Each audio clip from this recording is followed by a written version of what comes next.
আসসালামু আলাইকুম প্রিয় শিক্ষার্থী বন্ধুরা, আশা করি ভালো আছো। আমরা আবার রসায়নের ক্লাসে ফিরে এলাম। আজকে আমাদের লেকচার 3। আমি তোমাদের সঙ্গে মুবাশশির স্যার আছি।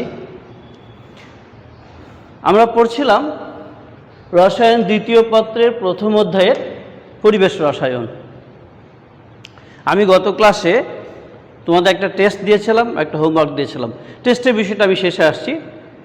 হোমওয়ার্কটা আমার খুব ভালো লাগছে, খুবই ভালো লাগছে। তোমরা প্রায় সবাই সঠিক অ্যান্সার দিয়েছ।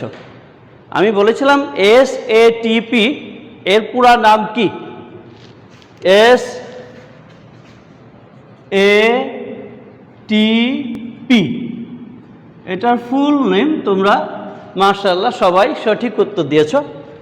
এটা ছিল standard, STANDARD, standard ambient, BIENT, ambient temperature, TEMPERATURE, temperature and pressure, PRESSURE।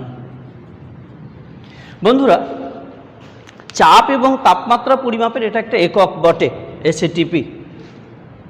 এর চেয়ে গুরুত্বপূর্ণ একক যেটা আমাদের কাছে সব থেকে বেশি প্রচলিত, সেটা হচ্ছে STP, standard temperature and pressure. STP, আমি এই অংশটা মুছে দিচ্ছি, আমাদের দরকার নেই।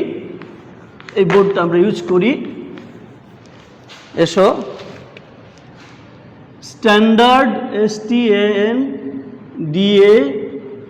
Standard temperature, TEMPERATURE, temperature and pressure, PRESSURE।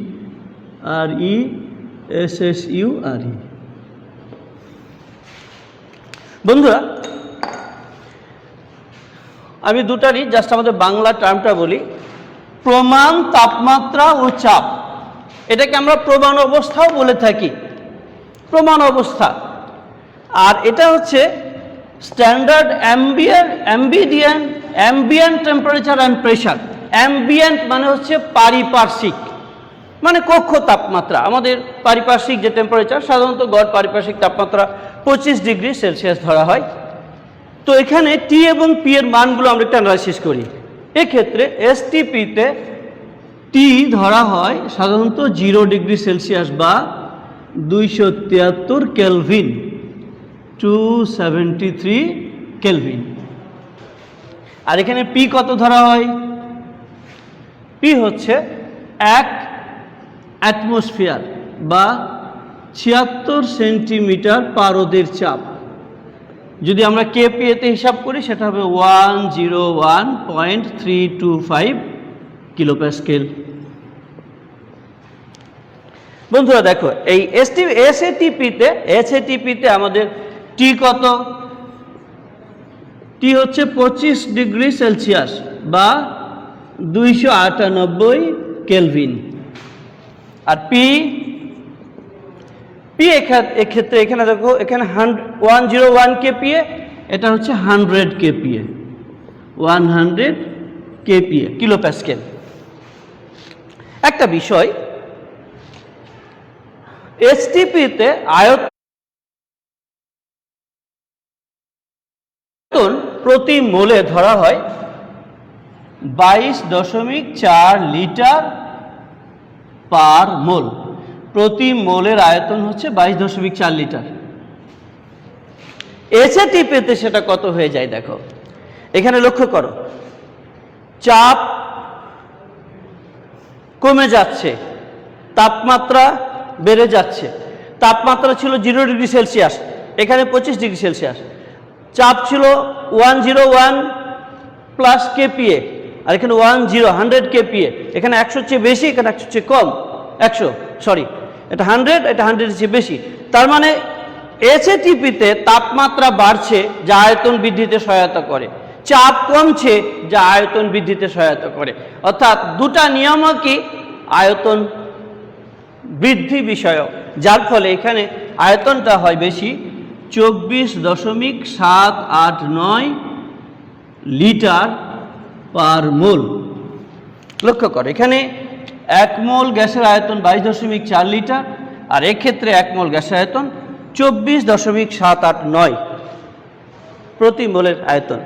বন্ধুরা, আজকে কিন্তু আমরা মূলত গ্যাসীয় সূত্রগুলো নিয়ে আলোচনা করব। আমি এসএটিপি এবং এসএটিপিটা এটা একটা গুরুত্বপূর্ণ বিষয় ছিল, হ্যাঁ, তাই তোমাদের গত ক্লাসের এটা পড়াও ছিল বা হোম টাস্ক ছিল, তাই এটা শেষ করে দিলাম। আমি এখন তোমাদের গ্যাসীয় সূত্রে প্রবেশ করব। আজকে প্রথম এবং প্রধান পড়া হচ্ছে বয়েলের সূত্র। চলো আমরা এখন যাচ্ছি বয়েলের সূত্রের দিকে।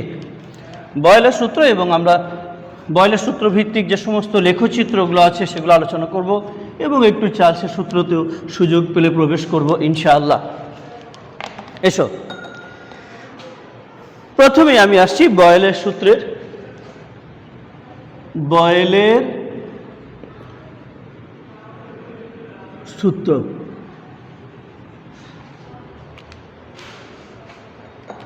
বয়েলের সূত্রটি কি মনে আছে তোমাদের? তোমরা অনেকেই ইতিমধ্যে মাশাআল্লাহ বই পড়ে ফেলেছো, হ্যাঁ, যারা পড়া শুরু করেছে তাদেরকে ধন্যবাদ। হ্যাঁ, তো আমি জাস্ট তোমাদের একটু টাচ দিচ্ছি, বয়েলের সূত্রটা বলে দিই। বয়েলের সূত্রটা হচ্ছে স্থির তাপমাত্রায় নির্দিষ্ট পরিমাণ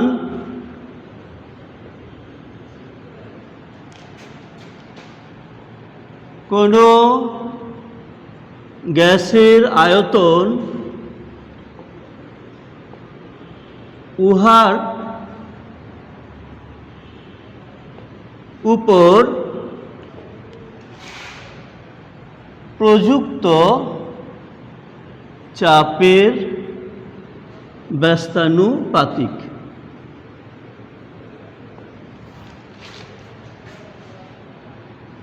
বন্ধুরা, সূত্রটা আমরা আবার রিকল করছি। সূত্রটি হচ্ছে কি, স্থির তাপমাত্রায় নির্দিষ্ট পরিমাণ কোনো গ্যাসের আয়তন উহার উপর প্রযুক্ত চাপের ব্যস্তানুপাতিক। আমরা লেকচার 2-তে 4টা রাশি সম্পর্কে জেনেছিলাম। এখানে দেখো সেই 4টা রাশি বিদ্যমান। তাপমাত্রা স্থির, এখানে টি, নির্দিষ্ট পরিমাণ এন মোল সংখ্যা, কোনো গ্যাসের আয়তন ভি, প্রযুক্ত চাপ পি। এখানে দুটা স্থির আছে আর দুটা চলমান। আমরা যদি এটাকে গাণিতিকভাবে প্রকাশ করি তাহলে কি হবে বয়েলের সূত্রটা? অর্থাৎ কি বোঝানো হচ্ছে? ভি প্রপোর্শনাল টু 1/p যখন এন ও টি স্থির। বন্ধুরা, আমি আবারও বলছি, লক্ষ্য করো, যারা একটু মেধা সম্পন্ন, সহজে ধরতে পারো, তারা ইতিমধ্যে এগুলো রপ্ত করে ফেলেছ। আর যারা একটু সহজ সরল, তাদের উদ্দেশ্যে আমি আরেকবার রিমাইন্ডার দিচ্ছি। দেখো, স্থির তাপমাত্রায়, তাপমাত্রা কিন্তু স্থির, নির্দিষ্ট পরিমাণও স্থির এন, কোনো গ্যাসের আয়তন, আয়তনটা প্রযুক্ত চাপের সঙ্গে ব্যস্তানুপাতিক। তার মানে আমি যদি চাপ বাড়াই আয়তন কমবে, চাপ কমাই আয়তন বাড়বে। এটা ইনভার্সলি প্রপোর্শনাল। আচ্ছা, বা আমি এটা কি লিখতে পারি? V is equal to K by P যখন এন ও টি স্থির।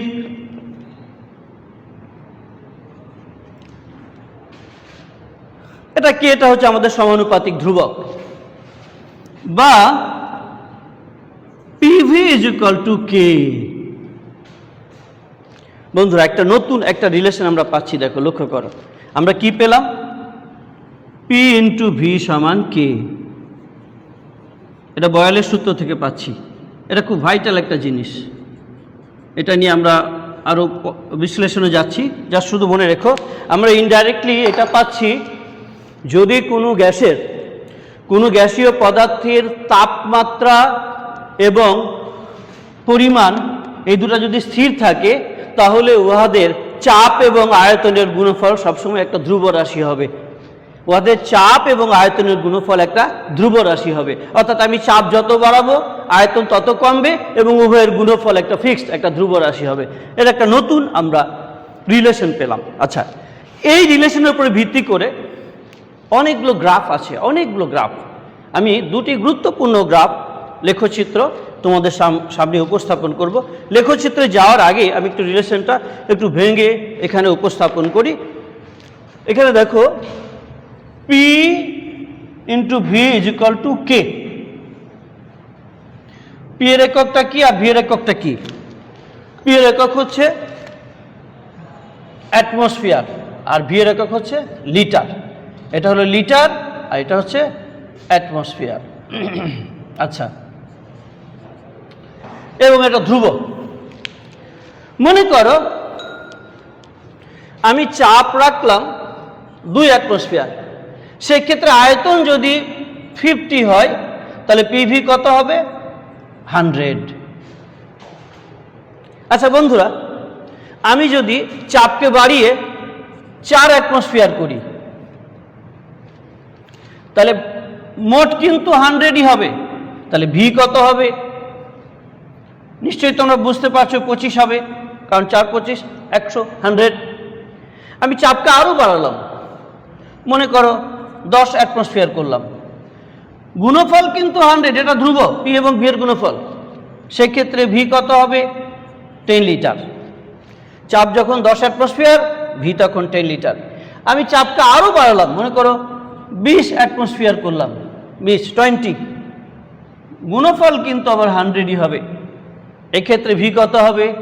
5 লিটার। চাপ যখন 20 অ্যাটমসফিয়ার, আয়তন তখন 5 লিটার, মোট গুণফল কিন্তু 100, এটা ধ্রুব। এসো বন্ধুরা, এখন আমি তোমাদের সামনে দুটি গুরুত্বপূর্ণ লেখচিত্র উপস্থাপন করব।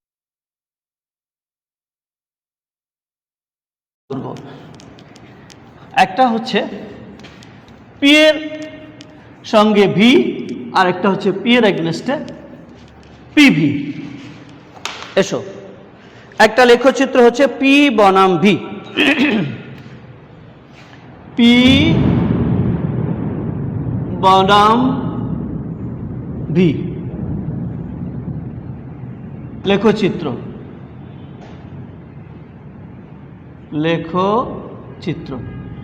খুব মনোযোগ দিয়ে আমরা অবজার্ভ করব। আমি এক্স অ্যাক্সিস বরাবর ভি কে নিব, এক্স অ্যাক্সিস বরাবর পি কে, আর ওয়াই অ্যাক্সিস বরাবর ভি কে। মনে করো আমাদের প্রত্যেকটা পয়েন্ট 2 অ্যাটমসফিয়ার করে, 2 4 6 8 10 12 14 16 18 20, এই এটা মনে করো 4, এটা 2 4 6 8 10 12 16 20 অ্যাটমসফিয়ার।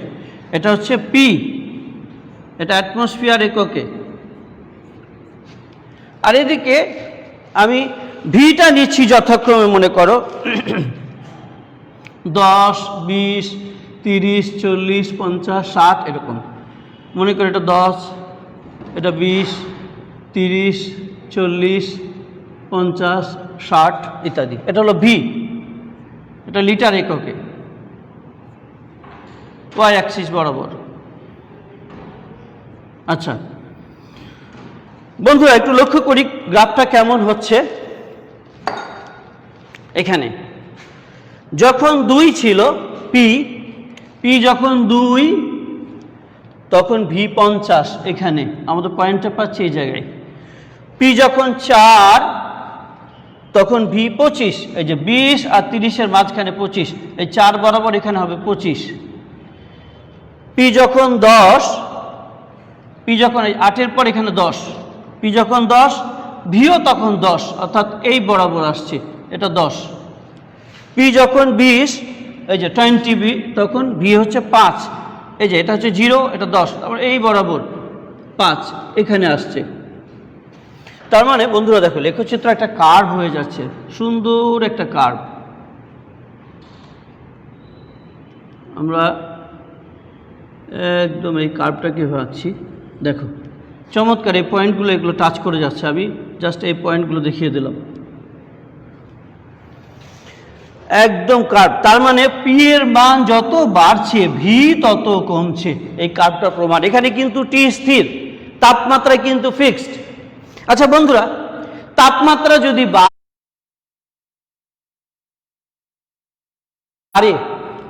তাহলে কার্ভটা কেমন হবে? মনে করো এটা T1, আমি তাপমাত্রা একটু বাড়ালাম, সেটা T2, এবং মনে করো T2 গ্রেটার দেন T1। এমন যদি হয় T2 T1 এর চেয়ে বেশি, এবং সেভাবে যদি আমি উপস্থাপন করি তাহলে জিনিসটা কেমন হবে? টি বাড়লে কিন্তু ভি বেড়ে যাবে, আর ভি বাড়লে তখন গ্রাফটা হবে কেমন? একটু সেম কার্ভ হবে কিন্তু একটু উপর দিয়ে যাবে, এরকম। অর্থাৎ T2 তাপমাত্রায় কার্ভটা হবে এরকম, পয়েন্টগুলো উপর দিকে চলে যাবে। যদি তাপমাত্রা যত বাড়াবো কার্ভটা তত উপর দিকে যাবে। হ্যাঁ, ভি এর মান যেহেতু বাড়ছে তাই কার্ভটা উপর দিকে চলে যাবে। এখানে T2 গ্রেটার দেন T1, তাপমাত্রা কমালে কার্ভটা নিচের দিকে নামবে, আর তাপমাত্রা বাড়লে উপর দিকে যাবে। তাহলে বন্ধুরা, আমি পি বনাম ভি লেখচিত্র তোমাদেরকে আশা করি বোঝাতে পেরেছি।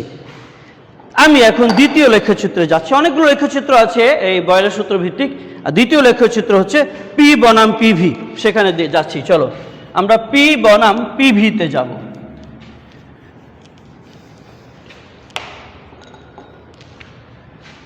পি এর এগেনস্টে পি বনাম পিভি লেখচিত্র।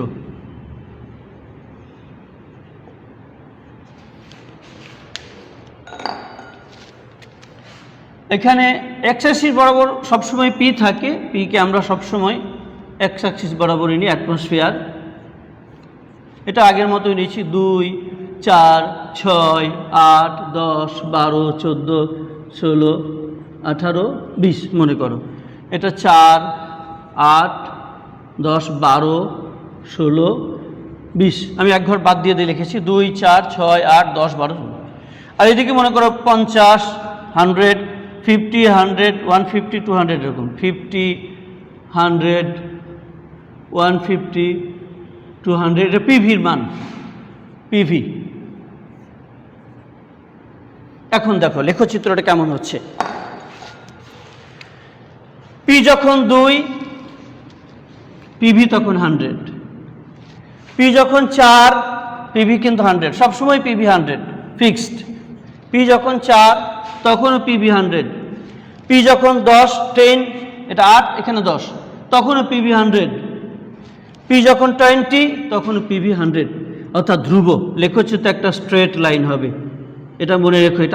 এটা একটা আমরা পরবর্তীতে জানবো একটা আদর্শ গ্যাস। হ্যাঁ, আমরা এটা ইনশাল্লাহ পরে জানতে পারবো ডিটেলস। হ্যাঁ, তো এটুকু মনে রেখো। এটা হচ্ছে মনে করো T1 তাপমাত্রায়। তার মানে পি এর এগেনস্টে পিভি সবসময় একটা ধ্রুব রাশি, কনস্ট্যান্ট, এবং একটা সরল রেখা পাচ্ছি আমরা। যদি তাপমাত্রা বেশি হয় T2 তাপমাত্রায়, T2 গ্রেটার দেন যদি T1 হয়, সেক্ষেত্রে লেখচিত্রটা উপর দিকে যাবে, এটা T2। অর্থাৎ তাপমাত্রা যত বাড়াবো পিভি কিন্তু কনস্ট্যান্ট, কিন্তু আমার রেখাটা উপর দিকে যাবে। অর্থাৎ উপরের রেখাটা ধরে নিতে হবে তাপমাত্রা বেশি, নিচেরটাই তাপমাত্রা কম।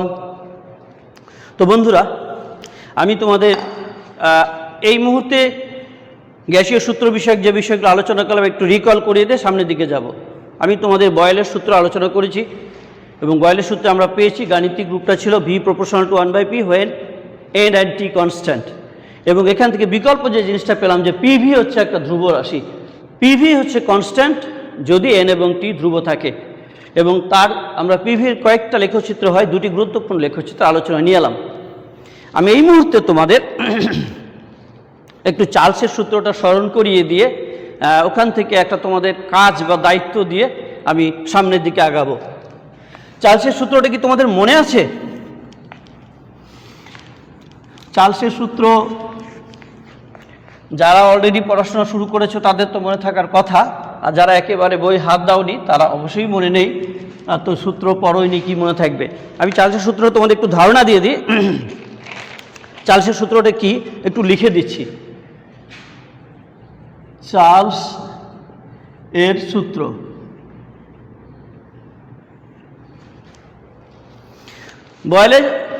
আমাদের বয়েলের ক্ষেত্রে তাপমাত্রা স্থির ছিল, এখন চাপ থাকবে স্থির।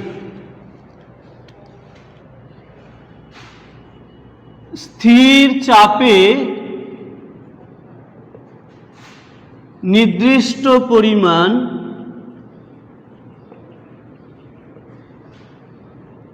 কোনো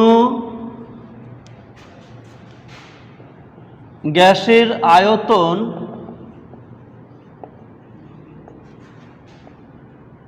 প্রতি ডিগ্রি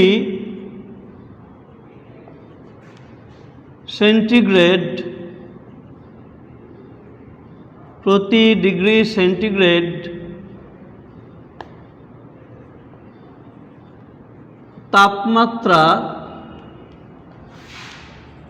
হ্রাস বা বৃদ্ধির ফলে 0 ডিগ্রি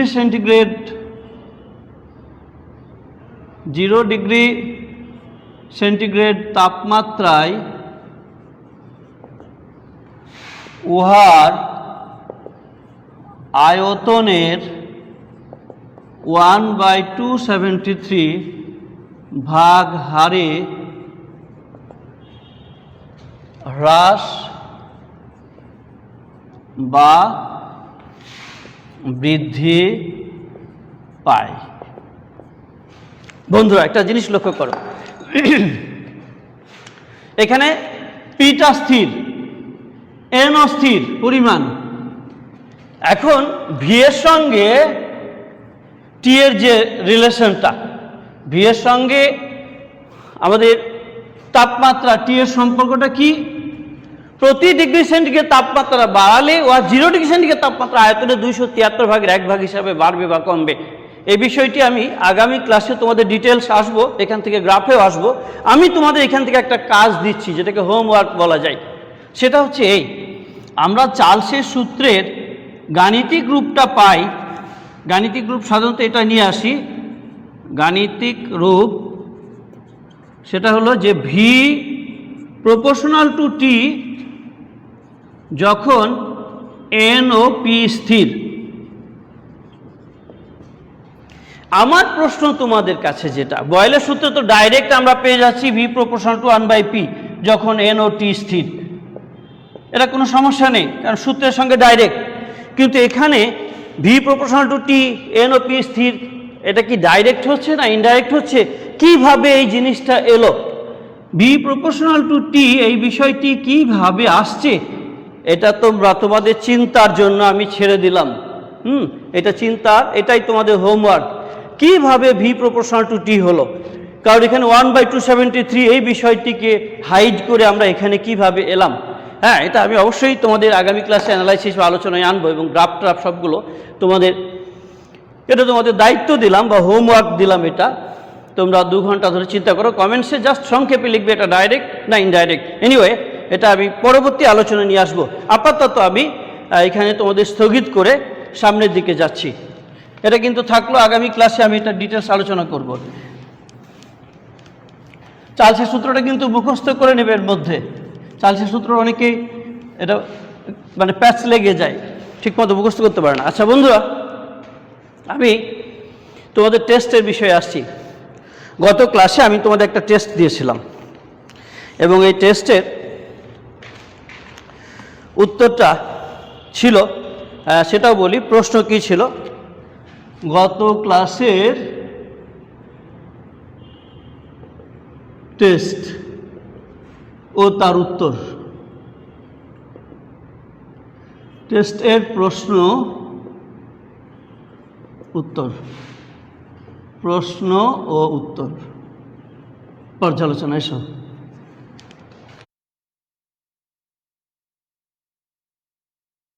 ছোট্ট একটা প্রশ্ন দিয়েছিলাম যে 1 লিটার সমান কত মিটার কিউব? মাশাআল্লাহ, খুব দ্রুত তোমরা অনেকেই উত্তর দিয়ে ফেলেছো। হ্যাঁ, সবাইকে ধন্যবাদ। আমি চয়েস দিয়েছিলাম 4টা এবং খ ঠিক ছিল। এখানে অ্যান্সার ছিল খ, এই অ্যান্সারটা ছিল তোমাদের 0.0224 মিটার কিউব। বন্ধুরা, তোমরা যারা যথাসময়ে সঠিক উত্তর দিয়েছিলে তাদের সবাইকে কংগ্রাচুলেশনস। আমি তাদের নামগুলো বলবো, কিন্তু একটা বিষয় হয়তো অনেকের নাম বাদ করতে পারে 4টি কারণে। নাম্বার 1, হয়তো যারা 1 মিনিটের পরে উত্তর দিয়েছো বা তোমার উত্তরটা আমার এখানে 1 মিনিট পরে ঢুকেছে, তাদের নামটা এখানে আসছে না। নাম্বার 2, যাদের সেকশন উল্লেখ নেই, নামের সাথে সেকশন নেই, তাদের নামগুলো বলতে পারছি না। নাম্বার 3, এমন অনেক হয়েছে, যেমন আমি সেকেন্ড ইয়ারে একটা কথা বলি, আমি ওদের নাম বলার সময় আমি হয়তো একটা নাম বলিনি, সে কিন্তু আমাকে আমার হোয়াটসঅ্যাপে ওই স্ক্রিনশট দিয়ে পাঠিয়ে দিয়েছে যে স্যার দেখেন আমি উত্তর ঠিক দিয়েছিলাম, আপনি আমার নামটা বলেন নাই। পরে আমি আবার আমার ওই সে হয়তো মনে করো 26 মিনিট 40 সেকেন্ডে উত্তরটা দিয়েছে, আমি আবার ওই দেখলাম যে 26 মিনিট 40 সেকেন্ডে ওর নামটা নেই, আমি স্ক্রিনশট দিয়ে তাকে পাঠালাম। তার মানে কারিগরি কোনো সমস্যার জন্য হতে পারে, হয়তো তোমার নামটা তুমি সঠিক দিয়েছো উত্তর, কিন্তু তোমার নামটা আমার স্ক্রিনে শো করছে না। আর 4 নাম্বার যেটা, হয়তো আমার ভুলের জন্য নামটা তোমার বাদ পড়তে পারে। তবে আমার ভুলের জন্য যদি হয় তো আমি আগেই ক্ষমা চেয়ে নিচ্ছি। হ্যাঁ, তবে তোমরা যারা এইখানে সঠিক উত্তর দিয়েছো প্রায় 150 জন, সবাইকে কংগ্রাচুলেশন। কিন্তু 1 মিনিটের মধ্যে যারা বলেছো তাদের নামগুলো বলছি, নামগুলো শুনে রাখো। আই কামরুল, কে শরণ দে, এ তর্জমা, এম এখানে রুথি উচ্চারণটা রয়েছে, আমি ভাবছিলাম হয়তো রুহি হবে, RUTHI, যাই হোক। N Toufiq, D Fardin, N Orik, C Ishrak, J Rakib, D Raiyan, D Prantik, G Ratul, N Faisal, L Toufiq, P Riaz, D Badhon, N Mahin, B Nusrat, A Fariha, D Al Rafi, C Labib, H Robin, O Arnob, I Sadman, N Ovi, E Shimul, L Shihab, M Sarajabin, C Rafi, H Diganta, A Ahona, A Hiramoni. তোমাদের সবাইকে কনগ্রাচুলেশন, সাথে তাদেরকেও কনগ্রাচুলেশন যাদের নাম ঘোষণা করিনি, কিন্তু হয়তো তারা সত্যিকারের হকদার ছিল তাদের নাম ঘোষণা করা, এবং অনেকে 1 মিনিট পরে দিয়েছো তাদের নাম ঘোষণা করতে পারিনি। সবাইকে কনগ্রাচুলেশন সঠিক উত্তর যারা দিয়েছো। যাই হোক বন্ধুরা, আমি আজকে একটা টেস্ট দিচ্ছি খুব ঠান্ডা মাথায়। আজকে কিন্তু অপশন দিব না ক খ গ ঘ, আজকে তোমরা উত্তরটা দিবে শুধু। আরেকটা কথা, উত্তর দেওয়ার আগেই তোমার নামটা আর সেকশনটা, আগে সেকশন পরে নাম, এই দুটো আগে টাইপ করে রাখো কমেন্টসে। জাস্ট উত্তর কি এটা তোমরা পরে দিবে। আজকের টেস্ট দেখো,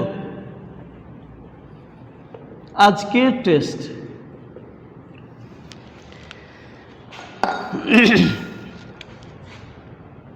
আমি একটা গ্রাফ দিচ্ছি,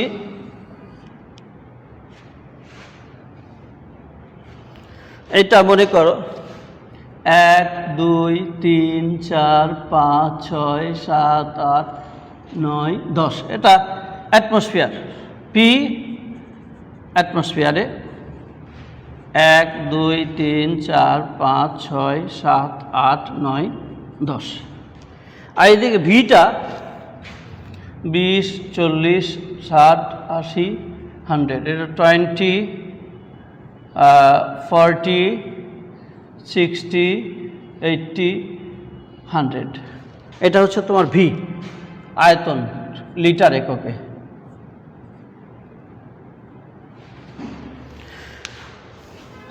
আমি এখানে একটা গ্রাফ আঁকছি, দেখো গ্রাফটা হলো এমন,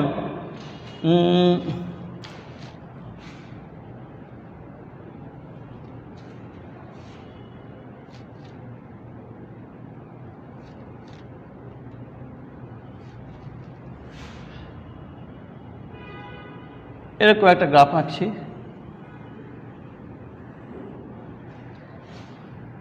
এই পি ভার্সেস ভি, খুব মনোযোগ দিয়ে লক্ষ্য করো। এবার তোমাদের উত্তর দেওয়ার সময় হয়ে এসছে। উত্তর দেওয়ার আগে আমি বলি, মনে করো তোমার নাম লাবিব, তুমি মনে করো এইচ সেকশনের, তুমি আগে এইচ এবং লাবিবটা লিখে রাখো, এবং অ্যান্সার যেটা সেটা অ্যান্সার, এটা তোমার যেটা হবে একটা গাণিতিক একটা অ্যান্সার হবে, 10 20 30 40 এরকম, বা 15 16 18 20 এরকম কিছু একটা হবে। অ্যান্সারটা জাস্ট এখানে টাইপ করে দিবে। মনে করো অ্যান্সার সাপোজ মনে করো 40, তো এখানে 40 লিখে দিবে, অথবা 20 তো 20 লিখে দিবে, অথবা 15 লিখে দিবে, এরকম। ওকে, আমি প্রশ্নটা করছি এখন, মনোযোগ দিয়ে লক্ষ্য করো। আমি বলছি যখন চাপ 2 অ্যাটমসফিয়ার তখন আয়তন হচ্ছে 40 লিটার। যখন চাপ 2 অ্যাটমসফিয়ার তখন আয়তন 40 লিটার। যখন চাপ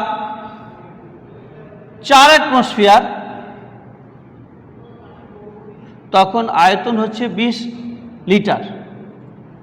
আমার প্রশ্ন, যখন চাপ 5 অ্যাটমসফিয়ার তখন আয়তন কত? আমার প্রশ্নটা দেখো, প্রশ্ন, টাইম কাউন্টডাউন শুরু হয়ে গেছে, এখন টাইম কাউন্টডাউন শুরু, 26 সেকেন্ড। আচ্ছা, যখন চাপ 5 অ্যাটমসফিয়ার তখন আয়তন সমান কত? টাইম কাউন্টডাউন চলছে 1 মিনিটের মধ্যে উত্তর দিতে হবে। আর 20 সেকেন্ড মতো আছে, আর 20 সেকেন্ডের মধ্যে উত্তর দিতে হবে। সবাই খুব দ্রুত এগিয়ে যাচ্ছে, দেখে নাও। যখন 2 লিটার তখন, যখন 2 অ্যাটমসফিয়ার তখন 40 লিটার। যখন 2 অ্যাটমসফিয়ার তখন 40 লিটার। যখন 4 অ্যাটমসফিয়ার তখন 20 লিটার। যখন 5 অ্যাটমসফিয়ার তখন আয়তন কত? উত্তর, সময় শেষ, সময় শেষ, ব্যাস, কাউন্টডাউন শেষ। বন্ধুরা, আজকের ক্লাস তোমাদের এখানে শেষ।